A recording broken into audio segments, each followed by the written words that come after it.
দুনিয়া যতই সাজাও বান্দা মনে রাখো তুমিও থাকতা না, দুনিয়াও থাকতো না। তুমিও যেমন মৃত্যু হবে, এই কায়নাতেরও মৃত্যু হবে। এই দুনিয়ার প্রত্যেক মানুষের মৃত্যু হলে সেটারে মৌত বলে, আর একদিন গোটা সৃষ্টি জগতের মৃত্যু হবে সেটারে কিয়ামত বলে। সেটারে কিয়ামত বলে। কেউ থাকবে না, আল্লাহ কথাটা বারবার মনে করাইছে। তোমার যেমন মৃত্যু হবে, সৃষ্টি জগতেরও মৃত্যু হবে। ইজাস সামাউন ফাতারাত ওয়া ইদাল কাওয়াকিবুন তাসারাত। আল্লাহ বলেছেন ইজাস শামসু কুফিরাত। আল্লাহ তাআলা এভাবে বারবার বলছে ইজাস সামাউন শাক্কাত, আসমান ভেঙে যাবে, চূর্ণ বিচূর্ণ হয়ে যাবে, তারকারাজি খসে খসে পড়বে, সূর্য চন্দ্র আলোহীন হয়ে পড়বে। আল্লাহ তাআলা বলেন ইদা রাজ্জাতিল আরদু রাজ্জা, জমিন পাউডারের মতো রেজা রেজা পাউডার হয়ে যাবে। আল্লাহ তাআলা বলছে পাহাড়গুলো তুলার মতো ধুলির মতো উঠতে থাকবে। আল্লাহ বলছে বান্দা একদিন আমি গোটা কায়নাত আমি শেষ করে দেব, আমার সংসার আমি গুছায় ফেলবো, আমার এই কায়নাত আমি আল্লাহ তাআলা ইসরাফিলের সিঙ্গার ফু দিলে আমি আল্লাহ তাআলা গুটিয়ে ফেলবো। এই কথাটাই আপনাদের সামনে এখানে আমি শুনাইতে চাই, এই অল্প একটু শুনে। আল্লাহ তাআলা এখানে এই কথাটাই তুলে ধরছেন কোরআনের বহু সূরায়, যে বান্দা এই সৃষ্টি জগৎ একদিন থাকবে না, কিয়ামত হবে, একদিন ইসরাফিল ফু দিবে। ইসরাফিল যেদিন ফু দিবে, কোরআনে এই বর্ণনাটা দুই ভাবে আছে। একটা হলো ইসরাফিল প্রথমবার ফু দিবে, আরেকটা হলো ইসরাফিল দ্বিতীয়বার ফু দিবে। ইসরাফিল মোট দুইবার ফু দিবে। প্রথমবার ফু দিলে জমিনের মধ্যে ভূমিকম্প শুরু হবে। আল্লাহ বলেন এই ভূমিকম্পটা গোটা পৃথিবী একসাথে, আমার সৃষ্টি পুরাটা একসাথে নড়বে। ইন্না জালজালাতাস সাআতি শাইউন আযীম। আল্লাহ বলেন বান্দা দুনিয়ায় বহু ভূমিকম্প তুমি দেখছো, তবে মনে রেখো কিয়ামতের ভূমিকম্প, ইসরাফিল ফু দিলে প্রথম যে ভূমিকম্প হবে, কিয়ামত সংঘটিত হওয়ার জন্য, গোটা সৃষ্টিটা ভেঙে চুরে যাওয়ার জন্য, সেটা হবে বড়ই ভয়ানক। সেটা বড়ই ভয়ানক। ইয়াউমা তারাউনাহা তাদহালু কুল্লু মুরদিআতিন আম্মা আরদাআত। কোরআন শরীফে আছে এই প্রথম ভূমিকম্প যখন শুরু হবে জমিনে, ইসরাফিলের ফু শুরু হবে, সব কিছু যখন ভাঙতে শুরু করবে, আল্লাহ তাআলা বলেন যে মা তার দুধের বাচ্চা কোলে দুধ খাওয়াচ্ছিল, ওই মা সন্তানকে ছুঁড়ে ফেলে দিয়ে পাগলের মতো ছুটতে থাকবে। ওয়াতাদাউ কুল্লু যাতি হামলিন হামলাহা, যে মায়ের পেটের বাচ্চা 10 মাস পূর্ণ হয়ে গেছে, এই আর ঘন্টা 2-4 ঘন্টা পরে বাচ্চাটা প্রসব হবে। আল্লাহর কসম, আল্লাহ কোরআনে বলছে সেই গর্ভধারিণী মা 10 মাস যে তার সন্তানকে গর্ভে লালন করেছে, ইসরাফিলের ফু দিলে জমিনের কম্পন যখন শুরু হবে, ভূমিকম্প, তখন এই গর্ভধারিণী মা এভাবে দৌড়বে, এভাবে ছুটবে, নিজের বাচ্চা নিজের থেকে খালাস হয়ে পড়ে যাবে, বা ফিরেও তাকাবে। ও তারা নাসা সুকারা, আল্লাহ বলে সমস্ত মানুষগুলো বাতালের মতো দৌড়তে থাকবে। এইভাবে সব কিছু কাঁপতে কাঁপতে সব কিছু কিছু দূর গিয়া গিয়া ভাঙ্গা ভাঙ্গা পড়বে, মুখ থুবড়ে পড়বে। তো আল্লাহ রাসূল সাল্লাল্লাহু আলাইহি সাল্লাম বলেন সমস্ত কিছু এই সৃষ্টি জগতের যা আছে আল্লাহ ব্যতীত সব কিছুই প্রথম ফুঁয়ের পরে কাঁপতে কাঁপতে ভূমিকম্পের মতো হয়ে জমিনের তলদেশে চলে যাবে। মাটির উপরে তখন একটি সুতা আর থাকবে না, আর কিছুই না। এই হলো কিয়ামত, প্রথম ফু, প্রথম ভূমিকম্প। নির্দিষ্ট একটা সময় পরে আবার আল্লাহ তাআলা ইসরাফিলকে জীবিত করে আবার বলবেন আরেকটা ফু দাও, একটি নির্দিষ্ট সময় পরে। সেই সময়টা কতদিন? হাদিসের একটি বর্ণনা থেকে, নবীজির একটা বর্ণনা থেকে মুহাদ্দিসিনে কেরাম বলছে এই দ্বিতীয় ফু আর প্রথম ফুর মাঝখানে, প্রথম ফুতে সব কিছু যখন কবরে চলে যাবে, তখন হতে পারে দ্বিতীয় ফু দিতে দিতে মাঝখানের সময় 40,000 বছর। আমার বন্ধু, আমার বাপ, আমার ভাই, রাত হইছে, কষ্ট সবাই করতেছেন, এতটুকু তো ভাবেন সর্বশেষ যেই লোকটা কবরে যাবে, শেষ হতে পারে তাকে কবরেই থাকতে হবে 40,000 বছর। তো এখন যারা মরতেছে তারা কবরে আছে আজকে কত বছর? নবীজি সাল্লাল্লাহু আলাইহি সাল্লামের জামানায় যারা মারা গেছে তারা আজকে কতদিন কবরে? ওই নূহ আলাইহিস সালামের জামানায় যারা মারা গেছে তারা আজকে কতদিন কবরে? ভেবে দেখেন। আচ্ছা, এই শেষ লোকটাই যদি 40,000 বছর থাকতে হয়, আর যদি কবরের আযাব হয়, তার কি পরিমাণ কষ্ট পাবে সে, কি পরিমাণ কষ্ট পাবে। আল্লাহ রাসূল সাল্লাল্লাহু আলাইহি সাল্লাম বলেন, কবরের প্রথম শাস্তিটা কি? কোন ব্যক্তি যখন কবরের প্রশ্নের জবাব দিতে পারবে না, তখন আল্লাহর পক্ষ থেকে ফেরেশতাদেরকে বলবে, কাযাবা আব্দি, আমার বান্দা মিথ্যা বলেছে। ফাআফরিশুহু মিনান নার ওয়ালবাসুহু মিনান নার ওয়াফতাহু লাহু বাবান ইলান নার।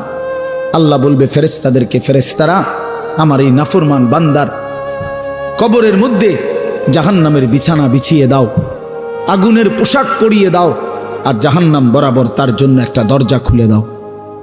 এরপরে নবীজি বলছেন, ফেরেশতারা এই ব্যবস্থাপনা করে, আল্লাহর কসম বাফ, নবীজি বলছেন ফেরেশতারা যখন চলে যাবে, এই আগুনের বিছানা বিছাইয়া, আগুনের পোশাক পরাইয়া, আর জাহান্নামের দরজা খুলে দিয়ে যখন কবরে রেখে এই নাফরমানকে রেখে যাবে, তখন আল্লাহ নবী সাল্লাল্লাহু আলাইহি সাল্লাম বলেন, প্রথম মুহূর্তেই ফেরেশতা চলে যাওয়ার সাথে সাথে মাটি ডান দিক থেকে এই নাফরমানকে একটা চাপ দিবে, বাম দিকে ডান পাশের হাড্ডি পাঁজর ভাঙ্গা বাম দিকে চলে যাবে। বাম দিকের মাটি ডান দিকে চাপ দিবে, তো বাম দিকের হাড্ডি পাঁজর ভাঙ্গা ডান দিকে চলে আসবে। আল্লাহ আমাকে মাফ করে দেন। আল্লাহুম্মা ইন্নী আউযু বিকা মিন আযাবিল কবর। নবী সাল্লাল্লাহু আলাইহি সাল্লাম 5 ওয়াক্ত নামাজের পরে, আল্লাহর কসম বন্ধু, প্রতিদিন 5 ওয়াক্ত নামাজের পরে নবীজি কবরের আযাব থেকে পানাহ চাইতেন। প্রতিদিন। হযরত উসমান রাদিয়াল্লাহু তাআলা আনহু কবরের সামনে দাঁড়াইলে এই পরিমাণ কাঁদতেন, হাত্তা ইয়াবুল্লা লিহিয়াতাহু। হাদিসে আছে কিতাবে যে তার দাড়িগুলো ভিজে ভিজে যাইত, দাড়ি ভিজে যাইত, এই পরিমাণ কাঁদতেন কবর দেখলে। এরপরে তো সামনে ভাইয়া, বিষয়টাকে হালকা মনে করেন না। বাবারা আমার, ছেলেরা আমার, বিষয়টাকে দোস্ত আমার, হালকা মনে করুন। এই বেনামাজি জিন্দিগি কষ্ট পাইবেন, এই বেহায়ার জিন্দিগি কষ্ট পাইবা বাপ। আমি বলছিলাম আরেকটা কথা আল্লাহ নবী বলবে, একটা কথা তো আল্লাহ বলছে, বান্দা আমি আর কতবার বললে, কেমনে বললে, আমি এর চাইতে দামি আর কোন কথা নাজিল করলে তুমি আমারে মানতা। আর নবীজি বলবে হাসরের ময়দানে, নবী বলবে, উম্মত তুমি জানো, হাদিসের তাফসীরের মধ্যে আছে, প্রত্যেক ব্যক্তি, আল্লাহ বলছে নবীকে, আমাদের নবী সাল্লাল্লাহু আলাইহি সাল্লামকে, বন্ধু আপনারে সামনে রাইখা আপনার উম্মতের আমল নামা আমি আপনারে সামনে রাইখা খুলমু। নবী সাল্লাল্লাহু আলাইহি ওয়াসাল্লাম যখন উম্মতের আমল নামা খুলে দেখবে, খোদার 365 দিনে কোনো দিন ফজরের নামাজের সেজদা নাই, 30 বছর সুদের ব্যবসা করছে, 50 বছর মিথ্যাই বলে গেছে, হারাম রোজগারি করেছে, 30 বছর যাবত মহিলাটা কোনো পর্দা করে নাই, ঘরের মধ্যে কোনো দিন শরীয়ত বলতে কিছু নাই। আল্লাহর নবী সাল্লাল্লাহু আলাইহি সাল্লাম তখন বলবে, উম্মত তুমি জানো আমি 23টা বছর অনবরত তোমার জন্য কেঁদেছিলাম। আমি সেই নবী, যে নবী সারা রাত এশার নামাজের পরে দাঁড়াইছি ফজরের আজান পর্যন্ত, এক দাঁড়ানোতে চোখের পানি ফেলে উম্মতের জন্য দোয়া করছিলাম। আল্লাহ রসুলের স্ত্রী আম্মা জান আয়েশা বলছেন, নবী এই পরিমাণ কাঁদছে, এতটা লম্বা দাঁড়ায় ছিল উম্মতের জন্য, হাত্তা তাওয়াররামাত কাদামাহু, 2টা পাও ফুলে ফুলে গেছে। আল্লাহ নবী বলবেন, উম্মত আমি 23 বছর কাঁদছি রে, প্রতিটা রাত কেঁদেছি, দিন কেঁদেছি। আমি এই পরিমাণ, পিঠটা খুলে দেখাবে চাদর সরিয়ে, আমার উম্মত আমার পিঠটা দেখো, তায়েফের পাথরের আঘাতে আমার পিঠ কি পরিমাণ ছিদ্র ছিদ্র হয়ে গেছে। আমি সেই নবী, যে নবী তোদের জন্য পেটে ক্ষুধার কষ্টে পাথর ভাঙছিলাম 2টা। আমি উহুদের ময়দানে দান দান শহীদ করে রক্ত মাখা শরীর নিয়ে বেহুশ হয়ে লম্বা সময় পড়েছিলাম। আমার ঘরের চুলায় 3 মাস, হাদিসে আছে আম্মা জান আয়েশা বলছেন, নবীজির ঘরে আমরা 9 জন বিবি, উনি বলছে আল্লাহর কসম 3 মাস, কোনো দিন টানা 3 মাসে কোনো দিন আমাদের ঘরের চুলায়, 9 জন বিবির ঘরে কারো ঘরের চুলায় কোনো দিন আগুন জ্বলে না। 3 মাস খেজুর আর পানি দিয়ে আমরা জিন্দেগি কাটাইছি। আল্লাহর নবী বলবেন, উম্মত তাহলে এত কাঁদলাম কার জন্য, এত রক্ত ঝরাইলাম কার জন্য, পেটে পাথর বাঁধলাম কার জন্য, বিনিময়ে এটা কি আমল নামা নিয়ে আসছো? ছেলেরা বলো ভাই, একটা ছেলে বলো রাসূলুল্লাহ সাল্লাল্লাহু আলাইহি ওয়াসাল্লামের সুপারিশটা একটা মামুলি ব্যাপার? রাসূলুল্লাহ সাল্লাল্লাহু আলাইহি ওয়াসাল্লাম বলবে, উম্মত এটা কি আনলা? আমি এই আমল নামা নিয়া আমার মতো এত বড় শ্রেষ্ঠ রাসূলের উম্মত তুমি, আমি মালিকের সামনে দাঁড়ামু কেমনে, এটা দেখামু কেমনে? আরে চেয়ারম্যান ভাই, আপনি কেমনে দেখাইবেন? আপনার অনুসারী যদি, আপনার অঞ্চলের একজন মানুষের যদি পুরাটা পৃষ্ঠার মধ্যে 110টা মামলা থাকে, আপনি তার জন্য কেমনে নেবেন? আপনি একজন উপরস্থ পদস্থ কর্মকর্তার কাছে আপনি কিভাবে সুপারিশ করবেন? বেটা তোর তো কিছুই নাই বেটা, শুধুই অপরাধ আর অপরাধ ছাড়া। তো এই বেচারা লজ্জিত হবে কিনা বলেন না কেন? তো নবী সাল্লাল্লাহু আলাইহি সাল্লাম বলবেন, উম্মত তুই আমার মতো শ্রেষ্ঠতম রাসূলের মাথাটা তো ছোট করে ফেললি, তুই তো আমার উম্মত, তুই এটা কি আনলা? আমি কেমনে দেখাবো এটা আমার মালিকের সামনে যে রব্বুল আলামিন এটা আমার উম্মতের আমল নামা?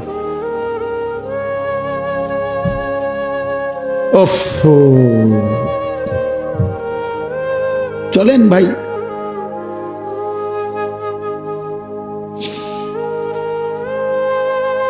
এই জন্য দোস্ত আমার, বন্ধু আমার, আমি দিবানিশি এই চিৎকার চেঁচামেচি করি,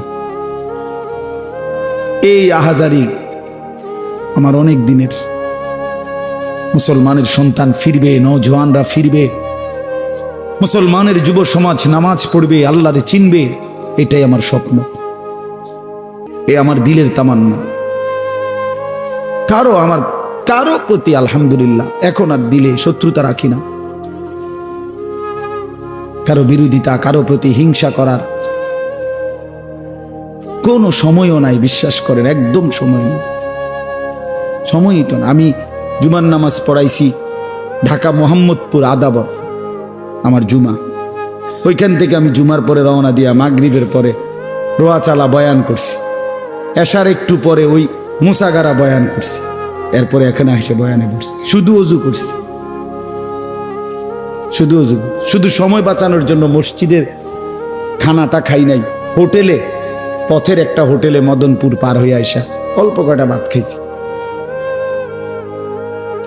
এটা বলার উদ্দেশ্য হলো কেরামতি বুজুর্গি বুঝানো না, আল্লাহর কসম বুঝানো হইল এই কথার ফিকির যে কাউরে প্রতিপক্ষ ভাববার কোনো দরকার নেই, কোনো দরকার নেই। আল্লাহ আমাদের সবাইকে বুঝ দান করেন। প্রতিটা ছেলের প্রতি আমার অনুরোধ, বাবা তুমি নষ্ট হইও না, তুমি বরবাদ হইও না। এক বন্ধুর খপ্পরে পইরা, একটা সামান্য মোবাইলের খপ্পরে পইরা, একটা দুষ্ট নারীর খপ্পরে পড়ে, মেয়ের খপ্পরে পড়ে চরিত্রহীন হইও না, চরিত্রহীন।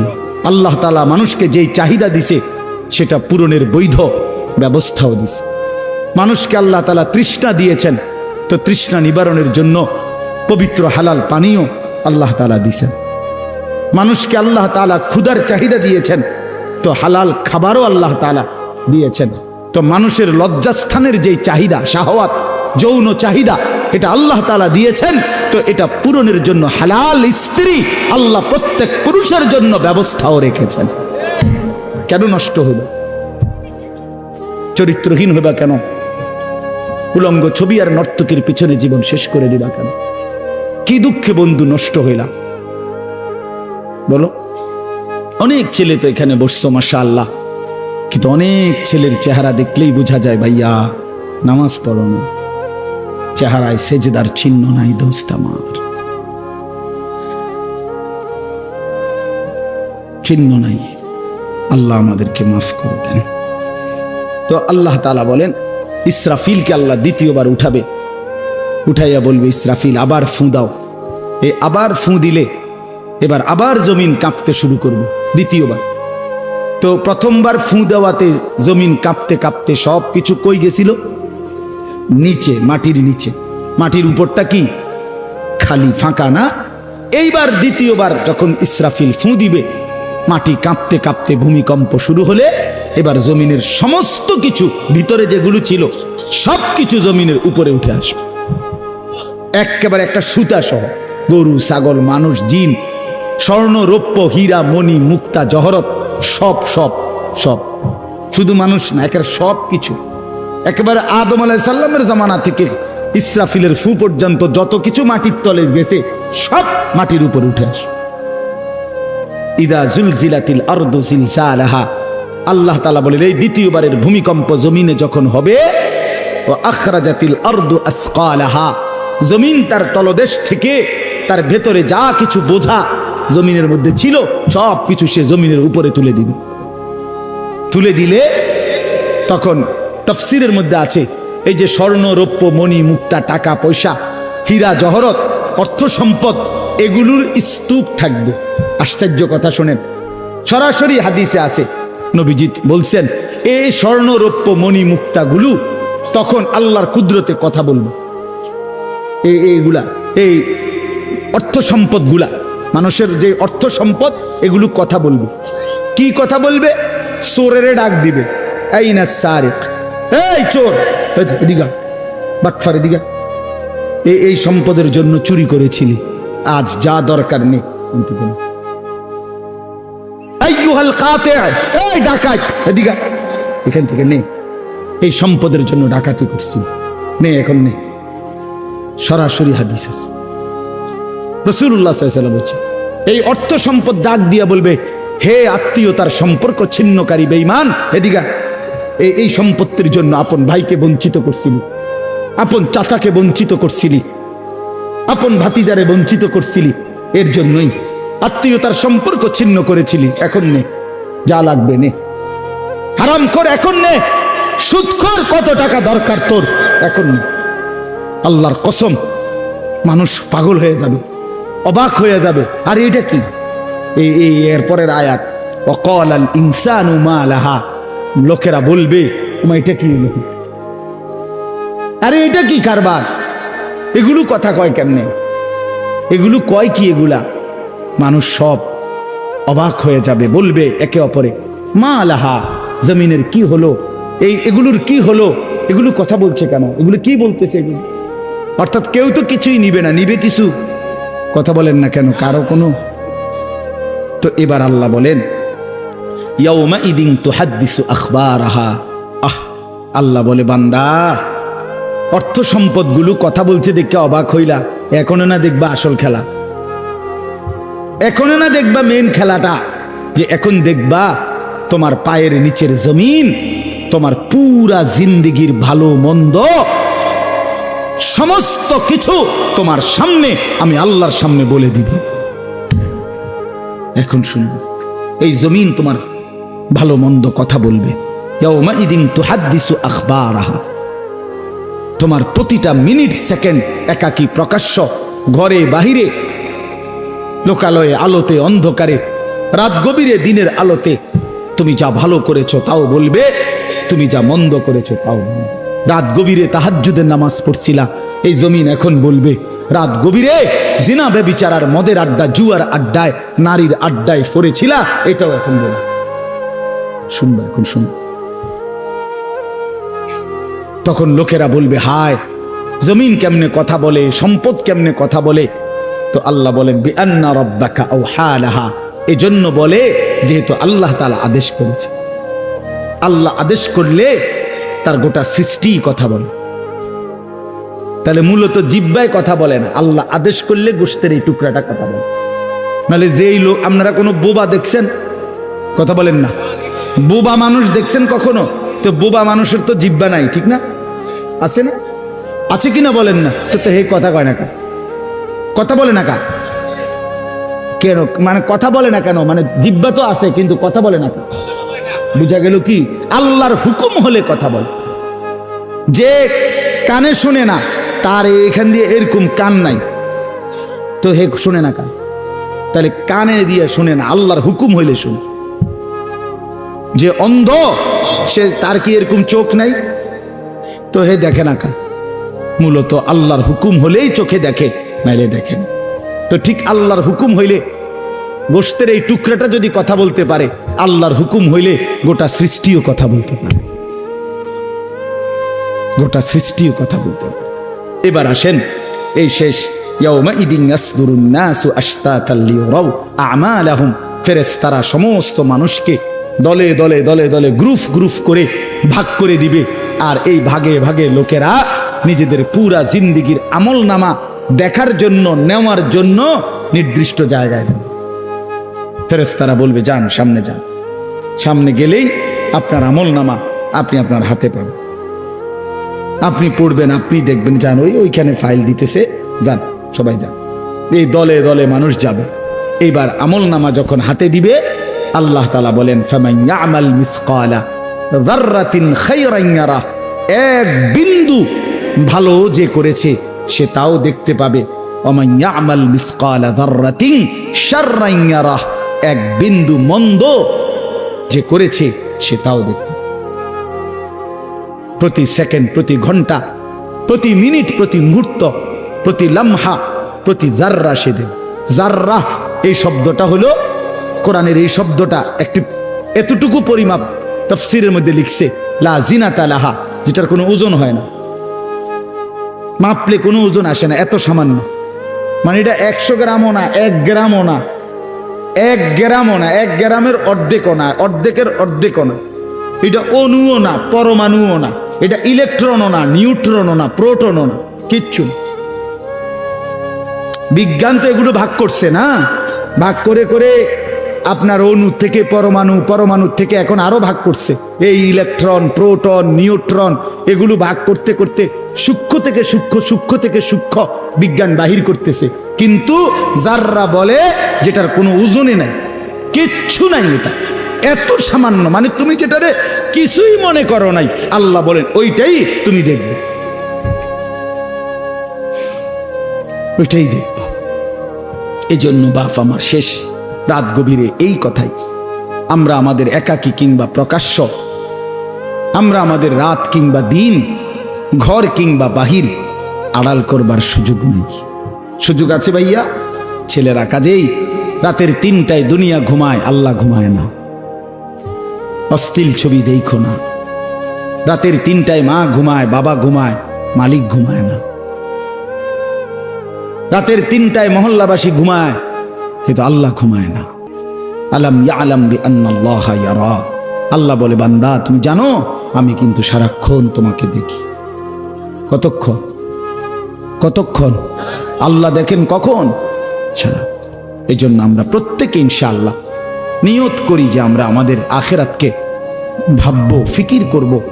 আখেরাতের আশায় গুনাহ ছেড়ে দেন, আল্লাহর নাফরমানি ছেড়ে দেন, হালাল পথে জিন্দেগি চালান। একটু কষ্ট হলেও চলে যান, পার হয়ে যান। ऐसे रहे या वैसे रहे वहां देखना फिर कैसे रहे। বুজুর্গরা বলে এ দুনিয়ায় এমনে থাকো আর এমনে থাকো, কাইট মাইট হইয়া চিত্তিয়া মিত্তিয়া উত্তালে যা। আসল দেখার বিষয় হলো ওয়াহা কেসে রাহে, সেখানে কেমন থাকবা, এটা হলো দে। এটা শেষ হয়ে যাবে। আজ রাত যার বাসর রাত, তারও ভোর হবে। আজকের রাত যার জেলখানায় ফাঁসির রাত, তার রাতও কি হয়ে যাবে? অট্টালিকার মানুষটাও মরে যাবে, জীর্ণ কুঠিরের মানুষটাও মরে যাবে। কোনোদিন দুঃখ যে দেখে নাই সেই সুখী মানুষটাও কবরে চলে যাবে। কোনোদিন সুখ যে দেখে নাই সেও মরে যাবে। আমিও না, আপনিও না, বাবাও না, সন্তানও না, মাও না, কেউ না, কেউ থাকবে না, কেউ না, কেউ না। আজকে আমরা কবরবাসীদের স্মরণ করে দোয়া করি, এই আগামী 20 বছর 30 বছরের মাথায় আমাদেরকে স্মরণ করে, আমাদেরকে কবরবাসী মনে করে, আমাদের পরবর্তীরা মনে করে। এই না জিন্দিগি? কথা বলেন না, এই না জিন্দিগি? এই জন্য আমরা ইনশাআল্লাহ সবাই মিলে ফিকির করি নিজের ভালো, নিজের কল্যাণ। এতটুকু যদি কারো বিবেক না থাকে ভাইয়া, তো সে বুঝলো কি? এই জন্য নিজের ভালো দেখেন। ওয়ালা তুলকু বিআইদিকুম ইলা তাহলুকা, আল্লাহ বলছে বান্দা নিজেরে নিজে ধ্বংসের দিকে ঠেলে দিও না, নিজের এত বড় ক্ষতি করো না বান্দা। এই পৃথিবী তুমি গেলেও থাকবে। এই আমরা যারা মনে করি, হ্যাঁ অনেক বয়স্ক মাঝ বয়সী লোক আছে, আমি থাকতে যদি আমার জি40 একটু ঘর দুয়ার জাগা জমি দলিল টলিল একটু লাইন ফাইন করে দিয়া যাইতে না পারি, আমি মরলে তারা কেমনে চলবো কেমনে খাইবো হেবড়া কয় চা দোয়ানে বইয়া বইয়া হেবড়া কেমনে চলবো তারা না চাচা আমনে মরিলে আর পৃথিবীতে কামাই রোজগারি উপার্জন সব বন্ধ হয়ে যাবে আমনেই শেষ কামলা পৃথিবীর শেষ কামলা আমনে মরার পরে মানুষ সব আপনার জিফুত বহন খাইব চা দিয়া ভিজাইয়া না ভাত তরকারি তো নাই আমনে মরলে কি আর ভাত তরকারি আগে করতে আমনে মরলে ইট বালু সিমেন্ট ভাত তরকারি চাল ডাল এটি পৃথিবীর থেকে ফেরেস্তারা নিবে না এটি কথা হইল কোনো কথা বলেন এটা কোনো কথা হইল এই পৃথিবীতে আল্লাহ তাআলা যাকে হায়াত দিছেন তার জন্য রিজিকও রাখছেন অতএব দয়া করে এই ভুল না করি কেন সুদের টাকায় কিস্তির টাকায় হারামের টাকায় সন্তানকে আপনি উপার্জনের জন্য দুনিয়া দেশে কিংবা বিদেশে কেন পাঠাইতে হবে কে বলল আপনারে এই দায়িত্ব আপনার দিল কে যে আমি বেটা জাহান্নামে গিয়া হইল তোরে বিদেশ পাঠান লাগবো সুদে টিয়া লইয়া কিস্তিতে টাকা লইয়া কেন বলেন না এটা কোনো ইনসাফের কথা হইল এটা পৃথিবীর কোন আইনে আছে না আল্লাহর কোন আইনে আছে তো এটা কি এটা হলো লুভি আমনে আবার কলজাটা খুললা চান আবার কলজার ভিতরে হলো লোভ এই জন্য আবার কিস্তি লইছে সুদ লইছে ফুতেরে টাকার মেশিন বানাইয়া পাঠাইছে বিদেশে যে তুই শুধু টাকা পাঠাইবি তোর চাচা জমি বেচবো তোর জেডায়ও জমি বেচবো উত্তর দিকের এন্দিয়া 10 শতক বেচবো হুঁচি টাকা রেডি রাখতে হইব নাই তো কি নাই তো কে বললো আপনারে হারামের মাধ্যমে আল্লাহর নাফরমানি করে স্ত্রী সন্তানের সংসার সাজাইতে এই সংসার সাজে না এই সংসার বরবাদ হয় আল্লাহ তাআলা আমাদেরকে বুঝ দান করেন চলেন হালালের উপরে চলি আল্লাহকে রাজি খুশি করে চলি 5 ওয়াক্ত নামাজের মাধ্যমে জিন্দেগি কাটাই বলেন আলহামদুলিল্লাহ।